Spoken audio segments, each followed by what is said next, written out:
Hi guys, welcome back to the Figaro shop. I wanted to come on today and just talk through some winter checks for you guys to keep an eye on your Figaro if you're using it during the winter period, and also some bits if you're taking it back off the road to be able to store it up over the actual winter period. So first things first, on a Figaro, you need to make sure that the fluids are all correct. So that is obviously the oil most importantly, the coolant, as we know that Figaros all suffer with cooling issues. We also need to make sure that the screen wash is working perfectly well, because obviously those winter mornings you're going to see a lot more rubbish on the roads. One big key fact that a lot of people don't realise is if you're going to be using it during the winter period, you need to make sure that you're washing it regular. Figaros are really prone to rusting in certain areas, so the salts on the roads will break down any of the wax oil treatments, or if you haven't had a wax oil treatment, definitely think about doing one. But they will start to break that down and start to cause some rust and corrosion to come through. So keeping it as clean as possible is going to be the best key. We also need to make sure, if you're going to be using it, to check the heating system. So as we know, the cooling system is a little bit fragile, but the actual heater matrix inside, which generates the heat for you, they actually break and actually start to leak.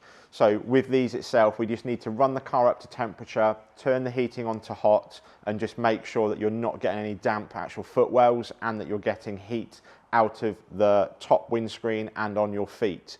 If you're not, then we've got some problems and we may well need to see you. I would also then be coming around and paying attention to the actual tyres. So most importantly, tyres will break down over time and start to perish and crack. So for example, this one has just had some brand new tyres, but we're looking inside the actual cracks down here. The tread itself, we never really seem to see Figaros get low on tread just because they don't do thousands of miles, but they normally, due to age, that they start to become a problem, and that will incur obviously your braking distances and stuff like that and causing some problems. And then most importantly is if you hear any funny noises, is to document those, because there might be an underlying problem that could then hurt you in the long run. If you're going to be storing a Figaro, this is where it becomes a little bit more tricky. So we need to be checking the tyre pressures to make sure they're inflated correctly so you don't get any flat spots. Fuel is a real big one to pay attention to. So fuel on Figaros, if the ethanol content in modern day Figaros is, if you're sat up for a period of time, the ethanol content in the fuel can separate to water. And obviously that then generates corrosion and stuff like that inside the fuel tank and can damage the fuel pump.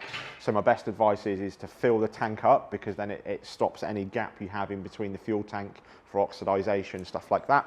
So that will certainly help. If you're going to be putting it under a cover, again, we need to make sure it's clean first of all and make sure there's no food or anything like that inside the car. If you're putting it under a cover, you need to periodically come back to the car, open it all up and let it breathe. Being a convertible, it does still need to breathe, so if it gets moisture inside, you're going to start generating some mold. We do also advise to put some moisture beads inside the car, because it will then obviously pull out any extra moisture you've got in the car. If you're going to be locking it into a garage, just make sure you put it away when it's dry, not when it's wet, because again, that will cause moisture problems.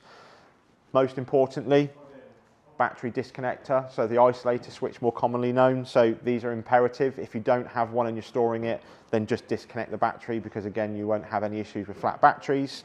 And if you need any guidance or help, like, reach out to us. We're here to answer any questions. If you want us to check over the car, anything like that before it goes away, we're here to help.